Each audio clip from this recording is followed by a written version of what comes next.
ملون آپ سروس میں تھوڑا جائے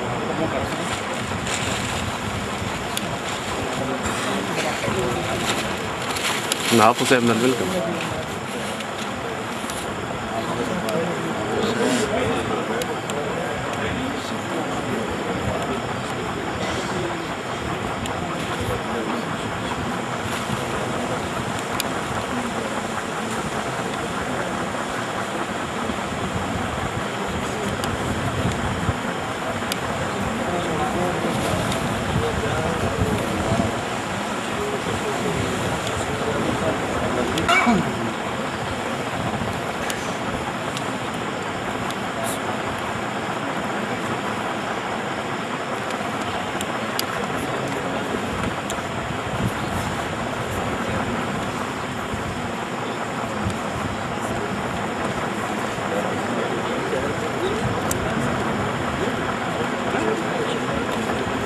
سام روڈ پر تو سائڈ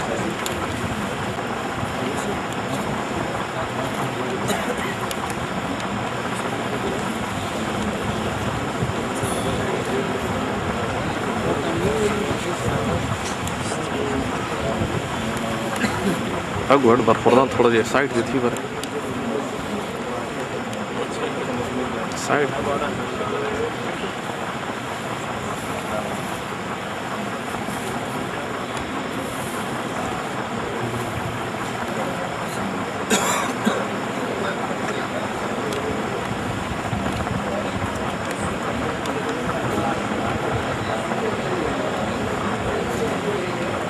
ادھر آکن ہے ادھر سائڈ تھوڑا بچی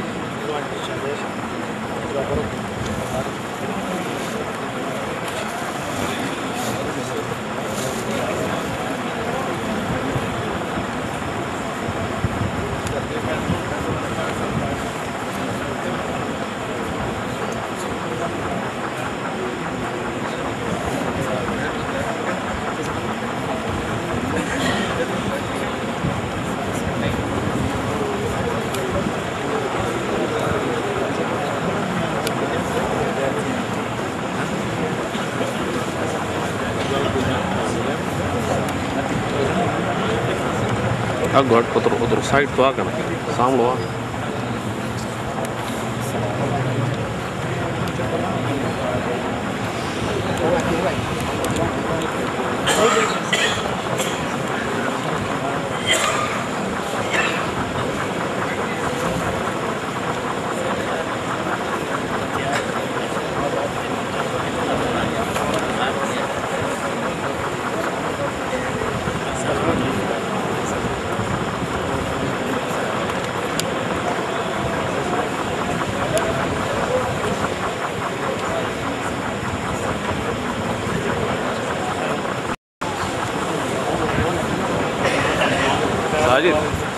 ساجد گاڑی سے وہ بھی اس نال کھلوئیے گا سارے دوڑے نال مل سن کر اسے اس پاس ہنن گنا